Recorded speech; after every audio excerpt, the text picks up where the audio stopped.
Hello दोस्तों, स्वागत है आपका अपने YouTube channel MK smart classes में। दोस्तों, आज की हमारी क्लास बेलन के बारे में रहने वाली है, जिसमें हम बेलन की परिभाषा, आयतन, बेलन का वक्र पृष्ठीय क्षेत्रफल और बेलन का संपूर्ण पृष्ठीय क्षेत्रफल के बारे में बिल्कुल बेसिक से अध्ययन करेंगे। दोस्तों, क्लास पसंद आए तो लाइक जरूर करना और चैनल पर नए हो तो चैनल को सब्सक्राइब करके बेल आइकन को जरूर दबाना सबसे पहले नोटिफिकेशन पाने के लिए। तो चलो दोस्तों, बिना देर किए क्लास को स्टार्ट करते हैं। दोस्तों, पिछली कक्षाओं में हमने क्षेत्रमति के पार्ट 1 और पार्ट 2 में घन घनाभ दोनों पढ़ लिए हैं और दोस्तों पार्ट 3 में हम बेलन के बारे में बिल्कुल बेसिक से अध्ययन करेंगे। तो दोस्तों, बेलन किसे कहते हैं, पहले इसके बारे में हम समझते हैं। तो दोस्तों, बेलन का उदाहरण जैसे दोस्तों पाया, ट्यूबलाइट और दोस्तों मोमबत्ती, ये सभी दोस्तों बेलन के उदाहरण हैं। अब दोस्तों हम बेलन की परिभाषा के बारे में बात करते हैं। तो दोस्तों बेलन की परिभाषा क्या होती है?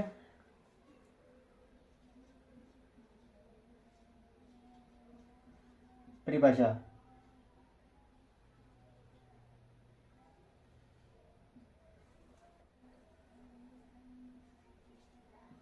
किसी आयत की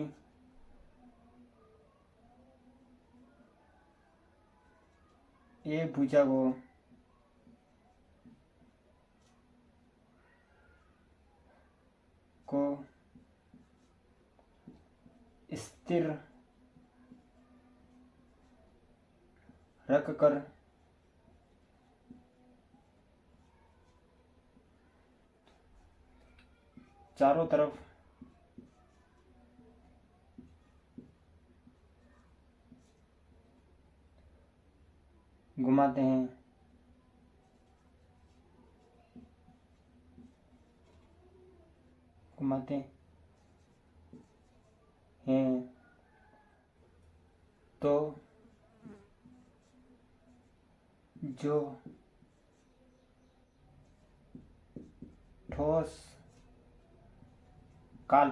भुजा को स्थिर रखकर चारों तरफ घुमाते हैं तो जो ठोस काल्पनिक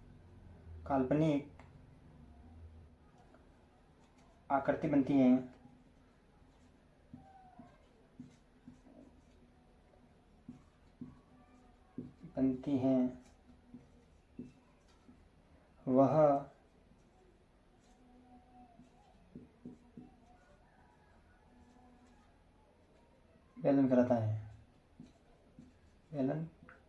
कहलाता है। तो दोस्तों, बेलन की परिभाषा होती है किसी आयत की एक भुजा को स्थिर रखकर चारों तरफ घुमाते हैं तो जो ठोस काल्पनिक आकृति बनती है वह बेलन कहलाती है या बेलन कहलाता है। जैसे कि दोस्तों मेरे पास एक रजिस्टर है, ठीक है।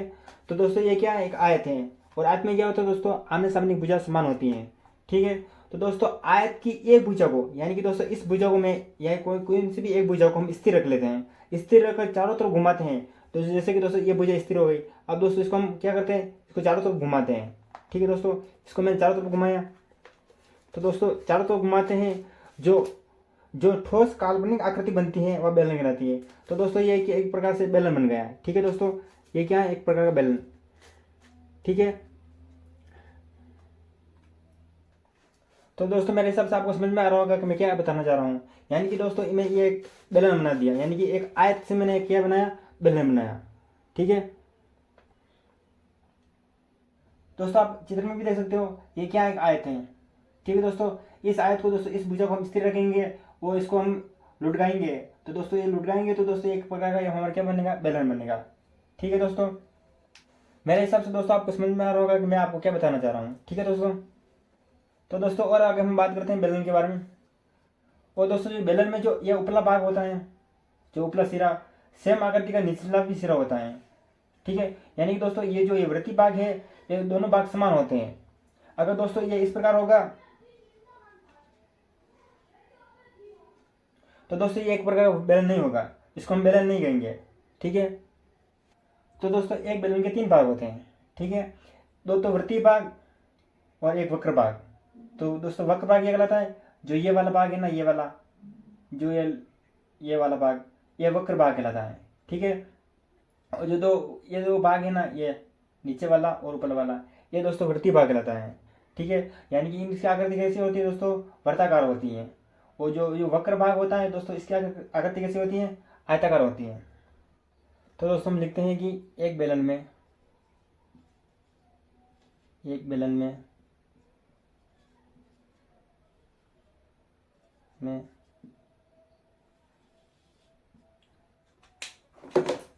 में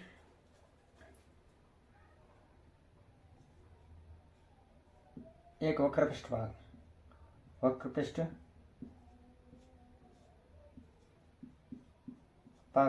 और दोस्तों दो होते हैं वृत्तीय भाग।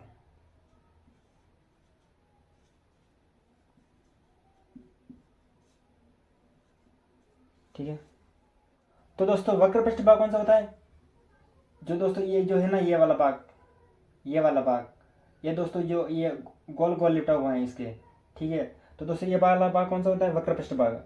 ठीक है। और दोस्तों वृत्तीय भाग कौन सा होता है, जो दोस्तों ये वाला भाग होता है, ये दो वर्ताकार पथ में है ना, ये वाला भाग। तो दोस्तों ये वृत्तीय भाग रहता है। ठीक है।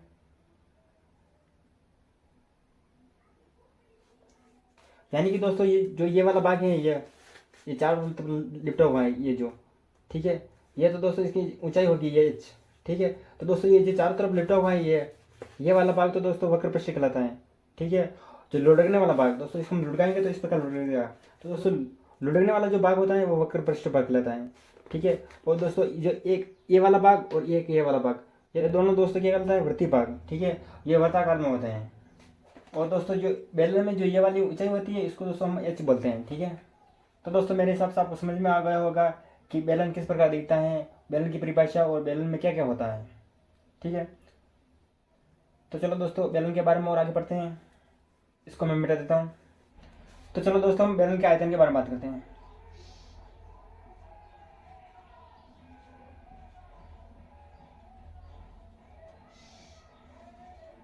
आयतन दोस्तों, आयतन क्या होता है। तो दोस्तों पिछली कक्षा में हमें पढ़ा था कि किसी वस्तु के द्वारा घेरा गया कुल स्थान ही उस वस्तु का आयतन कहलाती है। यानी कि दोस्तों हमारे बेलन एक क्या वस्तु है, तो दोस्तों इस बेलन के द्वारा जो दोस्तों स्थान घेर रखा है, ठीक है, ये संपूर्ण जो स्थान घेर रखा है दोस्तों, ये क्या कहलाता है, इसका आयतन कहलाता है। या दोस्तों ऐसे भी समझे, यानी कि यह बेलन को ऊपरले वाला भाग को हटाकर दोस्तों इसमें कोई भी सामान भरेंगे। ठीक है। जो दोस्तों ये जो सामान भरेंगे, जो भरा हुआ सामान ही दोस्तों क्या कहलाता है, इस वस्तु का आयतन कहलाता है। तो दोस्तों अब हम बेलन के आयतन का सूत्र याद करते हैं। तो दोस्तों बेलन के आयतन के सूत्र से पहले दोस्तों घनाभ के आयतन के सूत्र के बारे में बात करते हैं, जो पिछली क्लास में हमने पढ़ा था। दोस्तों ये हमारा क्या है, हमारा एक प्रकार का घन है, सॉरी घनाभ है। ठीक है। तो दोस्तों इसका घनाभ का आयतन का सूत्र क्या था हमारा, घनाभ का आयतन का सूत्र क्या था हमारा, लंबाई का गुणा इंटू चौड़ाई का गुणा इंटू ऊंचाई। यानी कि दोस्तों ये वाली भुजा हमारी लंबाई L, ये वाली भुजा दोस्तों चौड़ाई D, और ये वाली दोस्तों ऊंचाई H। यानी कि दोस्तों इस लंबाई इंटू चौड़ाई इंटू ऊंचाई, ठीक है, तो दोस्तों हमारा क्या आएगा, घनाभ का आयतन आ रहा है। ठीक है। लेकिन दोस्तों हमारे यहाँ पर ऊंचाई तो है, लेकिन यहाँ पर लंबाई और चौड़ाई नहीं है। ठीक है। तो दोस्तों इसका हम सूत्र कैसे याद करेंगे। तो दोस्तों बेलन के आयतन के सूत्र के साथ साथ मैं आपको एक खास बात बताऊंगा कि ऐसी कोई भी आकृति दे दे जिसमें दोस्तों ऊपरला वाला भाग और निचले वाला भाग दोनों समान हो। ठीक है। यानी कि दोस्तों जो आधार का जो भाग है और जो ऊपरले वाला आधार का जैसे ऊपर वाला भाग जो होता है दोस्तों दोनों समान हो, तो दोस्तों इसका हम आयतन कैसे याद कर सकते हैं। या दोस्तों ऐसी कोई भी आकृति दे दे, जैसे दोस्तों बेलन है,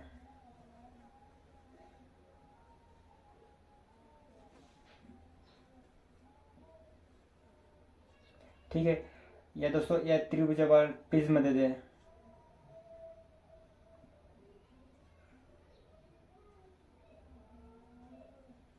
ठीक है, ये प्रिज्म है, या दोस्तों घनाभ है, घनाभ भी मैं यहाँ पर बना लेता हूँ। ठीक है, ये घनाभ है,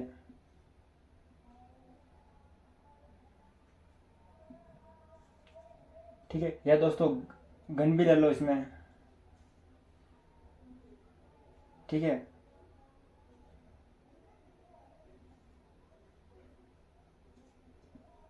ठीक है, तो दोस्तों ऐसे आकृति देते हैं जिसमें ऊपरला वाला भाग और निचले वाला भाग दोनों समान हो, ठीक है। यानी कि दोस्तों इसका आधार और छठा वाला भाग दोनों समान हो। यहाँ पर दोस्तों ये क्या है, सेम आकृति का भाग है। यहाँ पर भी दोस्तों क्या है, सेम आकृति, यानी ऊपरले वाला भाग और नीचे वाला भाग दोनों समान है। तो दोस्तों इसका हम कैसे आयतन ज्ञात कर सकते हैं? तो दोस्तों इसका एक सिंपल तरीका है, यानी कि दोस्तों आधार का क्षेत्रफल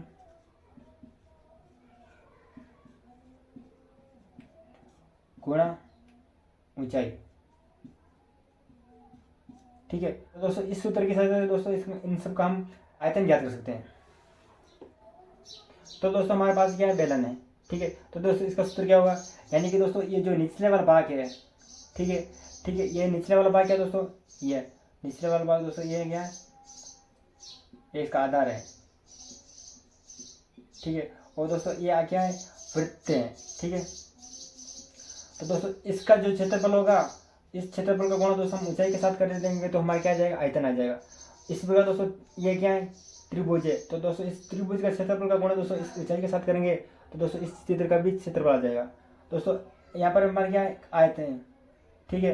यही घनाभ में दोस्तों ये निचला वाला भाग क्या है, आयत है। तो दोस्तों इस आयत का जो निचले वाला भाग है ना, ये क्षेत्र, दोस्तों इसका गुणा हम क्या, हम ऊंचाई के साथ करेंगे तो दोस्तों इस घनाभ का भी आयतन आ जाएगा। और दोस्तों घन में भी ये नीचे वाला भाग है ना, ठीक है। तो दोस्तों निचले वाला भाग क्या है दोस्तों, वर्ग है। तो दोस्तों वर्ग का गुणा दोस्तों इस ऊंचाई के साथ करेंगे, यानी इस ऊंचाई के साथ करेंगे तो दोस्तों ये इसका हमारे क्या आ जाएगा, क्षेत्रफल आ जाएगा। तो दोस्तों हमारे यहाँ पर क्या बेलन है। तो दोस्तों बेलन में हमारे क्या है, निचले वाला भाग, ठीक है, वृत्त है। तो दोस्तों पिछली क्लास में हमने पढ़ा था कि एक वृत्त है। तो दोस्तों इस वृत्त का क्षेत्रफल क्या होता है, यानी कि ये वाला भाग, ठीक है, ये वाला भाग इसका क्या कहलाता है दोस्तों, क्षेत्रफल कहलाता है, ठीक है। तो दोस्तों इस वृत्त का क्षेत्रफल क्या कहलाता है दोस्तों, पाई आर स्क्वायर, ठीक है। और दोस्तों जो ये क्या है, केंद्र बिंदु, तो केंद्र बिंदु को परिधि से मिलाने वाला रेखा क्या कहलाती है दोस्तों, त्रिज्या, ठीक है, आर। तो दोस्तों हमारे यहाँ पर क्या है, आर है। ये क्या है, ये केंद्र बिंदु से परिधि को मिलाने वाली रेखा क्या कहलाती है, आर कहलाती है। यहाँ पर भी मैं बोल देता हूँ, ये दोस्तों ये क्या है, आर है, ठीक है। केंद्र बिंदु से परिधि को मिलाने वाली रेखा आर। तो दोस्तों इस बेलन में हमारे ये वाला भाग कौन सा आ गया दोस्तों, आधार आ गया। तो दोस्तों ये क्या है, वृत्त है। तो वृत्त का क्षेत्रफल क्या होता है, पाई आर स्क्वायर, यानी कि दोस्तों इस वाले भाग का क्षेत्रफल आ गया, ठीक है। तो यानी कि आधार का क्षेत्रफल आ गया हमारे पास। तो दोस्तों आधार का क्षेत्रफल का गुणा दोस्तों हम किसके साथ करेंगे, ऊंचाई के साथ करेंगे। तो दोस्तों हमारे यहाँ पर ऊंचाई क्या है दोस्तों, यहाँ पर क्या है, एच, ठीक है। तो दोस्तों आधार का क्षेत्रफल का गुणा दोस्तों हम ऊंचाई के साथ करेंगे तो दोस्तों हमारे क्या आ जाएगा, आयतन आ जाएगा। तो बेलन में हमारे दोस्तों क्या आधार क्या है, वृत्त है। तो वृत्त का गुणा दोस्तों हम किसके साथ करेंगे, ऊंचाई के साथ करेंगे तो दोस्तों हमारा बेलन का आयतन आ जाएगा। तो दोस्तों हमारा बेलन का आयतन का सूत्र क्या बनेगा, पाई आर स्क्वायर एच, ठीक है। तो दोस्तों ये हमारे क्या आया, बेलन का आयतन आया। तो दोस्तों हमारे यहाँ पर आर है जो क्या है दोस्तों, त्रिज्या है, ठीक है। ये क्या है दोस्तों, त्रिज्या है। और दोस्तों जो पाई है, दोस्तों इस पाई का मान क्या होता है दोस्तों, 22/7, ठीक है। अब दोस्तों इस बेलन का आयतन का सूत्र हमने ज्ञात कर लिया। अगर दोस्तों इस बेलन के बारे में बोल दे कि दोस्तों इस बेलन की त्रिज्या, ठीक है, जो ये दोस्तों है, ये क्या वृत्त है, तो इस वृत्त की त्रिज्या दोस्तों बोल दे, त्रिज्या आर बराबर बोल दे हमें कि 3 सेंटीमीटर है, ठीक है। और दोस्तों ऊंचाई दोस्तों हमें बोलते हैं, ऊंचाई बोलते हैं कि ये 7 सेंटीमीटर है। तो दोस्तों हमें बेलन का आयतन क्या होगा, तो दोस्तों इसका मान हम इस सूत्र में रखते हैं। तो दोस्तों यहाँ पर क्या है, पाई। तो दोस्तों पाई का एक विशेष मान है जो क्या है, 22/7, ठीक है। और दोस्तों आर हमारे क्या है दोस्तों, 3 सेंटीमीटर। तो दोस्तों आर का स्क्वायर करेंगे यानी कि 3 × 3, ठीक है। और एच दोस्तों, एच हमारा क्या है, 7 सेंटीमीटर। तो दोस्तों यहाँ पर लिखता हूँ 7। दोस्तों यहाँ पर 7 भाग में, तो दोस्तों इस 7 से ये 7 कट जाएगा, ठीक है। अब दोस्तों 3 का गुणा वापस 3 से करते हैं। अब दोस्तों 3 का गुणा वापस 3 से करते हैं तो 9 वापस 22। ठीक है, अब वापस तो 18 हंसला 1 18 1 19 98। और दोस्तों हमारे यहाँ पर इकाई दे रखी सेंटीमीटर, तो दोस्तों हमारे यहाँ पर क्या आ जाएगी, इकाई क्या आ जाएगी। तो दोस्तों हमारे जो बेलन का जो मान दे रखा है, तो इस मान से हमारा दोस्तों इस बेलन का आयतन क्या है हमारा 198। तो दोस्तों मेरे हिसाब से आपको समझ में आ गया होगा कि हम बेलन का आयतन का सूत्र कैसे कह सकते हैं। या दोस्तों ऐसी कोई भी आकृति दे जिसमें दोस्तों ऊपरले वाला सिरा और निचले वाला सिरा समान हो, ठीक है, तो दोस्तों इसका हम आयतन कैसे ज्ञात कर सकते हैं। तो दोस्तों कुछ नहीं है, बस दोस्तों आधार का क्षेत्रफल, ठीक है, दोस्तों आधार का क्षेत्रफल इंटू ऊंचाई करना है। तो दोस्तों उससे हमारी दी हुई आकृति का क्षेत्रफल आ जाएगा। तो दोस्तों मैं इसको मिटा देता हूँ।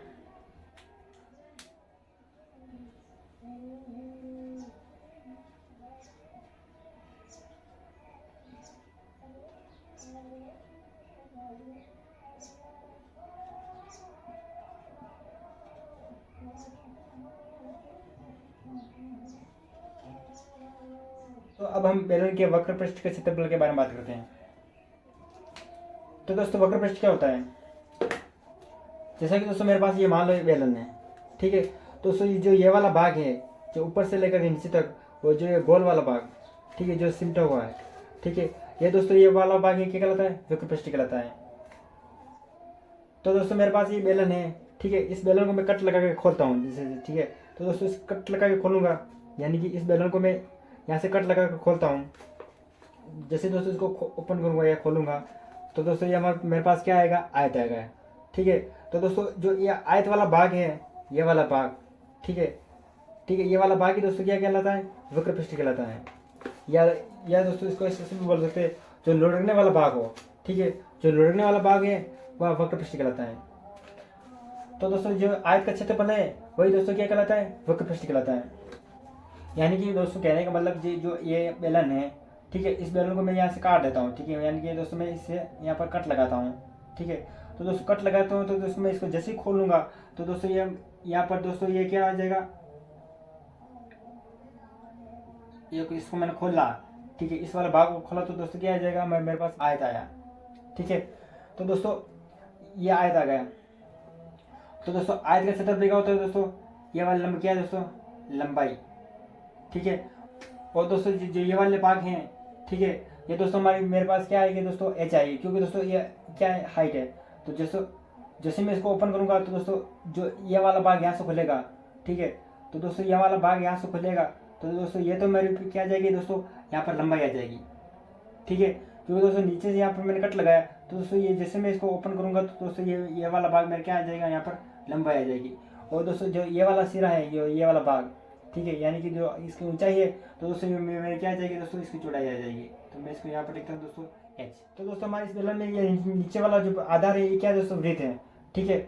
जैसे दोस्तों इस वृत्त को हम जैसे हम यहाँ पर कट लगाएंगे, ठीक है, कट लगाएंगे तो दोस्तों इसको कट को हम वापस खोल लेंगे, ठीक है, इसको खोल लेंगे तो दोस्तों ये किस में आ जाएगी दोस्तों, हमारे इस लंबाई में आ जाएगी, ठीक है। और दोस्तों ऊंचाई तो ये है ही हमारे।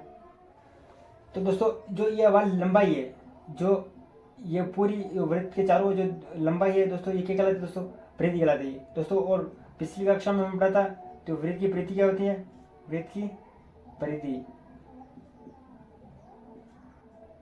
होती है 2πr, ठीक है। दोस्तों ये वृत्त की परिधि क्या कहलाती है दोस्तों, इसकी ये लंबाई, यानी कि जो गोल गोल है ना ये वृत्त, तो दोस्तों इस वृत्त की ये लंबाई है। तो दोस्तों इसको जैसे हम कट लगाएंगे तो दोस्तों ये हमारी आ जाएगी, ये क्या है कि दोस्तों इस आयत की क्या है दोस्तों, लंबाई। तो दोस्तों लंबाई हमारी क्या है दोस्तों, 2πr। तो मैं यहाँ पर लिखता हूँ दोस्तों, तो दोस्तों मैं यहाँ पर लिखता हूँ लंबाई क्या है दोस्तों, 2πr। और ऊंचाई दोस्तों हमारी एच ही। तो दोस्तों हमारा वक्र पृष्ठ क्या है दोस्तों, ये वाला भाग, ठीक है। और दोस्तों इस वाले भाग को जैसे हम कट लगाया तो जैसे हम खोला, ठीक है, जैसे खोला दोस्तों किस में आया दोस्तों, आयत में आया। तो दोस्तों आयत का सूत्र क्या होता है दोस्तों, आयत का क्षेत्रफल का सूत्र क्या होता है दोस्तों, आयत का क्षेत्रफल, ठीक है, लंबाई इंटू चौड़ाई। यानी दोस्तों इस लंबाई का गुणा ऊंचाई के साथ करेंगे, यानी चौड़ाई के साथ करेंगे तो चौड़ाई हमारी क्या है दोस्तों, ऊंचाई। तो लंबाई का गुणा चौड़ाई के साथ करेंगे तो दोस्तों हमारी क्या जाएगा, इसका इस जो वक्र पृष्ठ है उसका क्षेत्रफल आ जाएगा। तो दोस्तों इस बेलन के जो हमारे वक्र पृष्ठ है, ठीक है, ये वाला भाग है, इसका क्षेत्रफल का सूत्र क्या होगा दोस्तों? ठीक है, आयत का क्षेत्रफल क्या होता है? लंबाई इंटू चौड़ाई। तो दोस्तों लंबाई हमारी क्या है? 2πr, ठीक है। और दोस्तों ये क्या है दोस्तों? चौड़ाई क्या है दोस्तों हमारी? h, ठीक है। जैसे दोस्तों ये वाला भाग है ना, ये यहाँ से ये सिरा यहाँ पर, तो दोस्तों ये सिरा यहाँ पर आ गया, ठीक है। ये दोस्तों क्या हमारी ऊंचाई है, तो दोस्तों इसका गुणा किसके साथ करेंगे हम? ऊंचाई के साथ। तो दोस्तों सूत्र क्या बनेगा हमारा? 2πrh। तो दोस्तों बेलन के वक्र पृष्ठ का क्षेत्रफल क्या आएगा दोस्तों? 2πrh। तो दोस्तों इस प्रकार से बेलन के वक्र पृष्ठ का क्षेत्रफल का सूत्र हम ज्ञात कर सकते हैं। और दोस्तों साथ में अगर हमें बोल दे जो ये वृत्त है, इस वृत्त की त्रिज्या, दोस्तों त्रिज्या हमें बोल दे 4 सेंटीमीटर है, ठीक है। और दोस्तों ऊंचाई जैसे वो हम बोलते हैं ऊंचाई, दोस्तों ऊंचाई बोलते हमें 7 सेंटीमीटर है। तो दोस्तों इस वक्र पृष्ठ का क्षेत्रफल क्या होगा? यानी कि दोस्तों जो ये वाला भाग है ये गोल गोल लिपटा हुआ, ठीक है, यानी कि दोस्तों आयत का क्षेत्रफल क्या होगा? यानी जो इस भाग को हम खोलेंगे तो दोस्तों क्या आ जाएगा? तो दोस्तों इस वाले भाग का क्षेत्रफल क्या होगा? यानी कि दोस्तों इस भाग का क्षेत्रफल क्या होगा? तो दोस्तों इनका मान हम सूत्र में रखते हैं, तो 2 का गुणा, तो दोस्तों 2 तो ये आ जाएगा, और पाई का मान हमें पता है क्या है? 22/7, ठीक है, इंटू दोस्तों आर हमारी क्या है दोस्तों? त्रिज्या, यानी कि त्रिज्या क्या है दोस्तों? ये वाला, ठीक है, ये केंद्र बिंदु से परिधि को मिलाने वाले की त्रिज्या। तो दोस्तों त्रिज्या क्या है दोस्तों हमारी? 4 सेंटीमीटर। और दोस्तों ये वाला भाग क्या है दोस्तों? ऊंचाई हमारे दोस्तों क्या है? 7 सेंटीमीटर। और 22 का गुणा 2 से करते तो 44 इंटू दोस्तों 4, ठीक है। 4 का गुणा 4 से करेंगे 16, 4 का गुणा 4 से करेंगे 16 और 17, ठीक है, 176। तो दोस्तों हमारे यहाँ पर इकाई क्या दे रखी है? सेंटीमीटर। तो दोस्तों हमारे क्या जाएगी? वर्ग सेंटीमीटर। तो दोस्तों इस बेलन का वक्र पृष्ठ का क्षेत्रफल क्या गया? 176 वर्ग सेंटीमीटर। अब दोस्तों हम संपूर्ण पृष्ठ क्षेत्रफल के बारे में बात करते हैं। इसको मैं मीटर देता हूँ। तो दोस्तों अब बेलन के संपूर्ण पृष्ठ क्षेत्रफल के बारे में बात करते हैं। संपूर्ण पृष्ठ क्षेत्रफल, पृष्ठीय क्षेत्रफल। तो दोस्तों संपूर्ण पृष्ठीय क्षेत्रफल क्या होता है? ठीक है, तो दोस्तों वक्र पृष्ठीय क्षेत्रफल में क्या था दोस्तों? ये वाला भाग, ठीक है, जो दोस्तों इसको हम जैसे कट लगाते हैं तो आयताकार भाग में आता है। दोस्तों ये आयताकार में जो भाग रहता है दोस्तों ये क्या कहलाता है? वक्र पृष्ठ। और संपूर्ण पृष्ठ में क्या रहता है दोस्तों? जो ये वाला भाग, जो आयत वाला भाग, और दोस्तों जो ये नीचे वाला भाग और ऊपर वाला भाग, यानी कि दोस्तों 2 वृत्ताकार भाग और एक आयत वाला भाग, ठीक है दोस्तों, ये संपूर्ण पृष्ठ क्षेत्रफल में आता है। जैसा कि दोस्तों ये वाला भाग तो वक्र पृष्ठ, ठीक है दोस्तों, ये वाला भाग तो वक्र पृष्ठ। और दोस्तों जो ये वाला भाग, ये ढक्कन वाला भाग, यहाँ पर भी मान लो कि दोस्तों ये ढक्कन है, और यहाँ पर भी दोस्तों मान लो ये ढक्कन है। दोस्तों जो ये वाला भाग और ये वाला भाग और ये वाला भाग, दोस्तों ये तीनों भाग दोस्तों क्या कहलाता है? संपूर्ण पृष्ठीय क्षेत्रफल कहलाता है। तो दोस्तों बेलन का संपूर्ण पृष्ठीय क्षेत्रफल होगा, यहाँ पर हम लिखते हैं वक्र पृष्ठ का क्षेत्रफल प्लस 2 वृत्त का क्षेत्रफल, ठीक है। यहाँ पर हम लिखते हैं वक्र पृष्ठ का क्षेत्रफल, वक्र पृष्ठ का क्षेत्रफल प्लस 2 वृत्ताकार भाग का क्षेत्रफल, ठीक है दोस्तों। यानी कि इस भाग का क्षेत्रफल जो ये गोल गोल घुमा हुआ है, और दोस्तों जो ये नीचे वाला आधार और ऊपर वाला जो है छत वाला सिरा, ठीक है, ये दोस्तों तीनों का क्षेत्रफल दोस्तों क्या कहलाता है? संपूर्ण पृष्ठ क्षेत्रफल कहलाता है। तो 2 वृत्त भाग का क्षेत्रफल, भाग का क्षेत्रफल।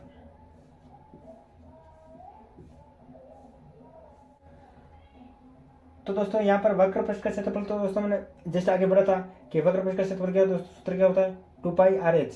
तो दोस्तों यहाँ पर हम लिख देते हैं 2πrh, यानी कि दोस्तों जो ये वाला भाग जैसे हम कट करेंगे दोस्तों आयत में आएगा, और दोस्तों आयत में जो ये वाला क्षेत्र है, ठीक है, जो इस क्षेत्र है, तो दोस्तों का क्षेत्र क्या होगा दोस्तों? 2πrh, यानी कि लंबाई का गुणा ऊंचाई के साथ करेंगे दोस्तों हमारा यह क्षेत्र आ जाएगा। तो दोस्तों वक्र पृष्ठ का क्षेत्रफल क्या होगा दोस्तों? 2πrh प्लस प्लस 2 वृत्त का क्षेत्रफल। तो दोस्तों 2 तो यहाँ पर हम लिख देते हैं 2 वृत्त भाग का क्षेत्रफल। तो दोस्तों ये 2 वृत्त है, ये वाला यानी कि दोस्तों ये वाला और ये वाला, इन दोनों का तो हम इस क्षेत्रफल का हम यहाँ पर जोड़ देंगे। तो दोस्तों यह संपूर्ण पृष्ठ क्षेत्रफल आ जाएगा। तो 2 तो हमने लिख दिया यहाँ पर, और वृत्त भाग का क्षेत्रफल यानी इस भाग का क्षेत्रफल इस भाग का क्षेत्रफल होगा। तो इस भाग का क्षेत्रफल क्या होता है दोस्तों? तो पहले हमने पढ़ा था कि इस भाग का क्षेत्रफल क्या है दोस्तों? पाई आर स्क्वायर। यानी कि पहले हमने पढ़ा था कि वृत्त का क्षेत्रफल क्या होता है दोस्तों? पाई आर स्क्वायर। ठीक है, तो दोस्तों यहाँ पर मैं लिखता हूँ पाई आर स्क्वायर। ठीक है, वृत्त भाग का क्षेत्रफल क्या होगा दोस्तों? यानी कि इस 2 वृत्त है, इसका क्षेत्रफल क्या है दोस्तों? पाई आर स्क्वायर। और कितने वृत्त है दोस्तों? 2, तो 2 पाई आर स्क्वायर। तो दोस्तों इस सूत्र को हम आगे और सॉल्व करते हैं। 2 पाई आर प्लस 2 पाई आर। तो दोस्तों यहाँ पर हमें 2 पाई आर को कॉमन ले लेते हैं। तो 2 पाई आर ये हमने कॉमन ले लिया। तो दोस्तों 2 पाई आर दोस्तों हमारे बाहर आ गया। तो बचा हमारे क्या दोस्तों यहाँ पर एच। और दोस्तों 2 पाई आर इसमें हमारा बाहर आ गया। तो बचा जैसे 2 आर है, तो इसमें एक आर बच गया, तो प्लस आर। तो दोस्तों जो हमारे बेलन का संपूर्ण पृष्ठ क्षेत्रफल आएगा दोस्तों, क्या आएगा दोस्तों? 2 पाई आर कोष्ठक एच प्लस आर।